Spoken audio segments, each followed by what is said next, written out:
Assalamualaikum warahmatullahi wabarakatuh. Halo semuanya, perkenalkan saya Wahdinia dengan NIM 50700123098. Pernah nggak sih kalian memilih produk bukan cuma karena harganya, tapi juga karena percaya sama perusahaannya? Nah, itu terjadi karena corporate branding dan corporate reputation. Maka dari itu, hari ini saya akan bahas bagaimana perusahaan membangun branding, menjaga reputasi, dan dapat kita lihat contohnya di Tokopedia dan juga Gojek. Yang pertama yaitu corporate branding. Nah, teman-teman, corporate branding adalah strategi dari perusahaan untuk menggunakan nama dan identitas mereka sebagai merek yang dikenal luas. Bukan cuma karena logo atau warna, tapi juga nilai, kualitas produk, dan cara mereka berkomunikasi ke publik. Teman-teman, menurut penelitian, elemen penting dari corporate branding meliputi yang pertama, yaitu pengenalan nama perusahaan. Yang kedua yaitu citra dari perusahaan. Yang ketiga reputasi. Yang keempat kualitas layanan. Yang kelima asosiasi yang unik. Dan yang keenam dan yang paling penting yaitu penilaian positif dari konsumen. Nah, contoh menarik bisa kita lihat dari Tokopedia, di mana Tokopedia ini dikenal sangat konsisten dengan identitas visualnya, seperti logo hijau, slogan, dan kampanyenya yang kreatif. Kampanye dari Tokopedia yang paling dikenal adalah Mulai Aja Dulu, yang mengajak masyarakat berani memulai usaha. Kampanye ini hadir di TV, YouTube, dan media-media sosial lainnya, membuat Tokopedia semakin dekat dengan konsumen-konsumennya. Selain itu, program seperti Hyperlocal dan Tokopedia Academy membantu UMKM berkembang.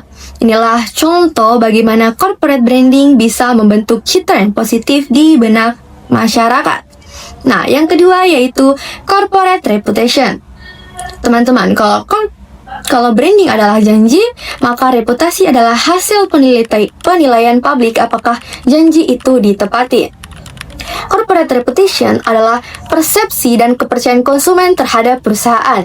Faktor yang mempengaruhi reputasi antara lain yaitu kualitas produk, pelayanan, komunikasi, hingga tanggung jawab sosial dari perusahaan tersebut.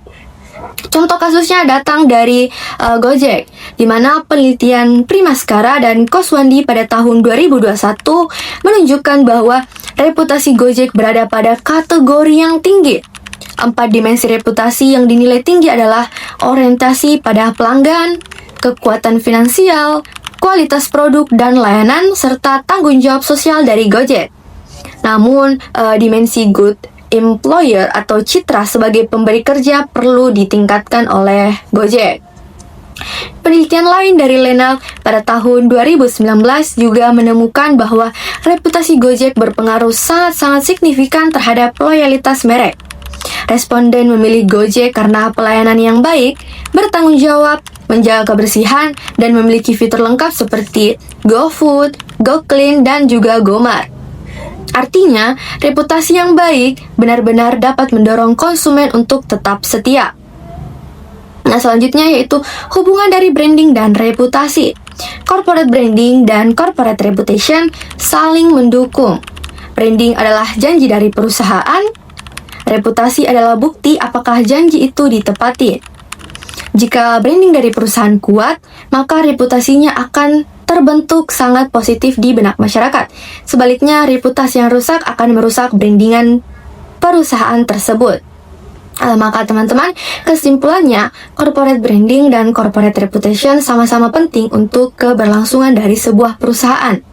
Di mana kita lihat Tokopedia berhasil membangun citra positif lewat brandingannya, sementara Gojek menunjukkan bahwa reputasi yang baik bisa meningkatkan loyalitas dari pelanggan. Di mana dengan perusahaan harus konsisten dengan nilai-nilai yang mereka janjikan agar reputasi mereka tetap terjaga. Nah, mungkin itu yang dapat saya sampaikan teman-teman. Selebihnya mohon dimaafkan. Wassalamualaikum warahmatullahi wabarakatuh.